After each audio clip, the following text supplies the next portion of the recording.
آپ حضرات انشاءاللہ پہلا رمضان ہے، آپ حضرات انشاءاللہ اس کے بعد ارادہ کرو، ابھی نہ کو اس کے بعد ارادہ کرو۔ یہ قصہ سناتا ہوں، نام سن کو ہی یہاں پہ ایک بادشاہ کا، سلطان محمود غزنوی، غزنی کے نام سے کتابوں میں بھی، اسکول کی کتابوں میں بھی آ کر ہے یہ نام، سلطان محمود غزنوی رحمۃ اللہ علیہ، اللہ والے۔ ان کے زمانے میں ایک مدرسے میں پڑھنے کا طالب علم تھا، مدرسے میں پڑھنے والا ایک بچہ تھا، طالب علم تھا، اور اس زمانے میں راتوں میں بہت زیادہ پڑھا کرتے، دن میں بھی پڑھتے، رات میں بھی پڑھتے تھے۔ تو رات میں پڑھنے کے لیے جس طرح اس زمانے میں لائٹ وغیرہ کا نظام ہے، اس طرح اس زمانے میں لائٹ وغیرہ کا نظام نہیں تھا، چراغ جلا لیتے، چراغ جلا کر چراغ کے سائے میں الحمدللہ تعلیم حاصل کرتے تھے۔ تو اس زمانے میں ایک طالب علم بہت زیادہ پڑھنے کا شوق تھا، پڑھنے والا تھا۔ ایک مرتبہ ایسا ہوا کہ رات کو پڑھے بغیر سو گیا اور روتا ہوا سویا، دل میں ارادہ کیا، اللہ کاش میرے پاس اتنے پیسے ہوتے جس کے ذریعے سے میں تیل خرید کر میں اس کو جلاتا، تیل کی روشنی حاصل کرتا اور میں کیا کرتا، اس سے علم حاصل کرتا۔ یہ دل میں تڑپ، دل میں فکر تھی، سو گیا۔ اب الحمدللہ اللہ قسمت مقدر اس کی جاگ گئی، تو نبی پاک صلی اللہ علیہ وسلم کی خواب میں زیارت ہوئی۔ کس کی زیارت ہوئی؟ نبی کی زیارت ہوئی خواب میں، نبی کی زیارت، غور سے سنو قصہ، نبی کی زیارت ہوئی۔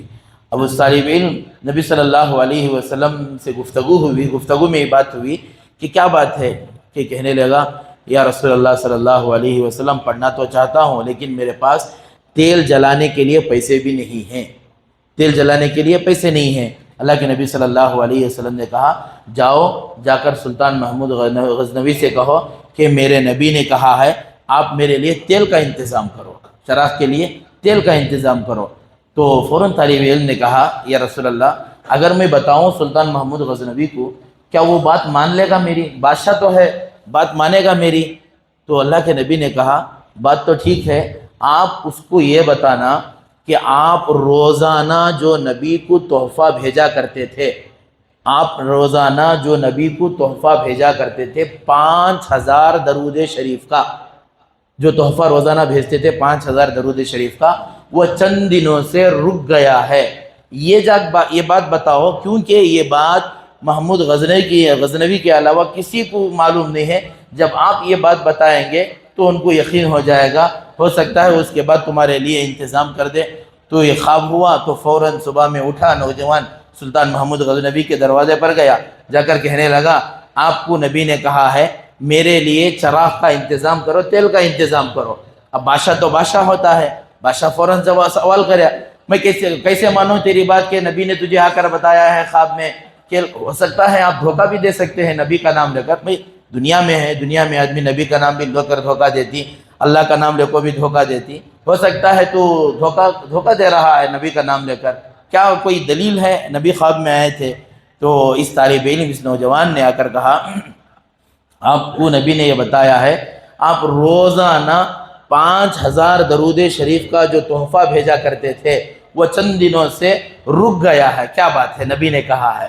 سلطان محمود غزنوی کی آنکھوں میں آنسو آ گئے، کہنے لگے خدا کی قسم یہ راز میرے اور میرے اللہ کے درمیان میں تھا، میں اپنی بیوی کو بھی نہیں بتایا تھا۔ تو آپ کا خواب سچا ہے، میں آپ کے لیے تیل کا انتظام کر دوں گا۔ تو میرے دوستو سوچنے کی بات ہے، کثرت سے درود شریف پڑھنے پر نبی پاک صلی اللہ علیہ وسلم کی، اور سلطان محمود غزنوی نے کہا کہ چند دنوں سے مصروفیت کی وجہ سے میں کیا نہیں پڑھ سکا، درود شریف نہیں پڑھ سکا، آج سے فوراً میں اہتمام کروں گا درود شریف کا۔ اس واقعے میں 2-4 باتیں ہیں۔ ایک پہلی بات تو یہ ہے ہمیں جو درود شریف پڑھتی وہ نبی کو پہنچتا ہے اور نبی کو معلوم کرایا جاتا ہے کہ یہ فلاں آدمی کی طرف سے یہ تحفہ ملا ہے۔ تو وہ بادشاہ ہو کر 5000 مرتبہ درود شریف پڑھتے تھے، کتنے بار؟ 5000 مرتبہ۔ تو اب الحمدللہ یہ پہلا روزہ ہے، آپ حضرات پورے مل کر ارادہ کرو، انشاءاللہ آخر میں دعا کریں گے، ہماری طرف سے، ہماری مسجد کی طرف سے، ہمارے گاؤں کی طرف سے روزانہ درود شریف پڑھیں گے نبی صلی اللہ علیہ وسلم پر۔ رمضان کے ختم تک کتنے لاکھ مرتبہ درود شریف پڑھیں گے ارادہ کرو۔